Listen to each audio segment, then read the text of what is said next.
क्या धतूरा खाने से लोग मर जाते हैं? धतूरा खाकर मौत आने में कितना समय लगता है?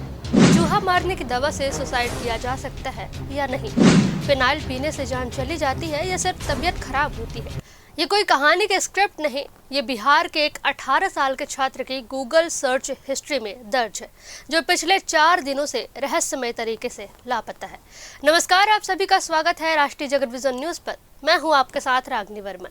बिहार के इस युवक के गूगल सर्च हिस्ट्री में ये सब क्यों मिला और वो अचानक लापता कैसे हो गया, सब जानेंगे आज के इस रिपोर्ट में। दरअसल ये घटना बिहार के गोपालगंज स्थित कटैया थाना क्षेत्र की है, जहां से 18 साल का एक छात्र अचानक घर से लापता हो गया। घर छोड़ने से पहले उसने मोबाइल पर मौत से जुड़े कई सवाल सर्च किए थे और मां के नाम एक चिट्ठी भी लिखी थी। क्षेत्र के पकड़ी मिसराइन गांव का रहने वाला 18 साल का निखिल गुप्ता 17 फरवरी की सुबह घर से निकल गया। उसी दिन से उसकी इंटर की परीक्षा शुरू होनी थी, लेकिन वह परीक्षा केंद्र नहीं पहुंचा।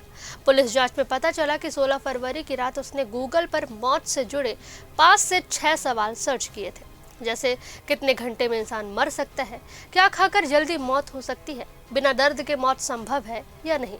यही नहीं, घर छोड़ने से पहले निखिल ने अपनी मां के नाम एक पत्र लिखा।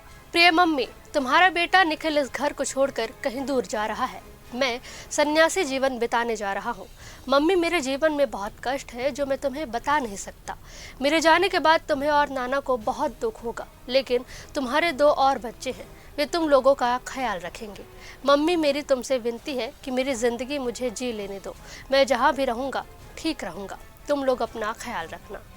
इस चिट्ठी के बारे में तुम्हारे और पापा के अलावा किसी को पता नहीं चलना चाहिए। मैं तुम्हारे पैसों से 600 रुपये लेकर जा रहा हूँ। तुम्हारा बेटा निखिल।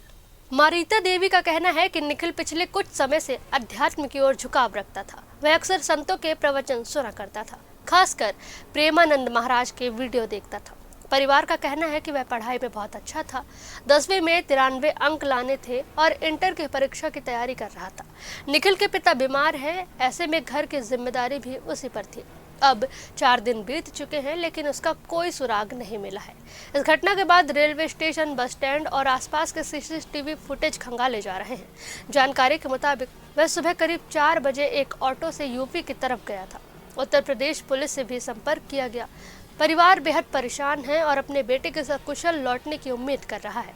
उन्होंने अपील की है कि अगर किसी को निखिल के बारे में कोई जानकारी मिले तो तुरंत स्थानीय पुलिस से संपर्क करें।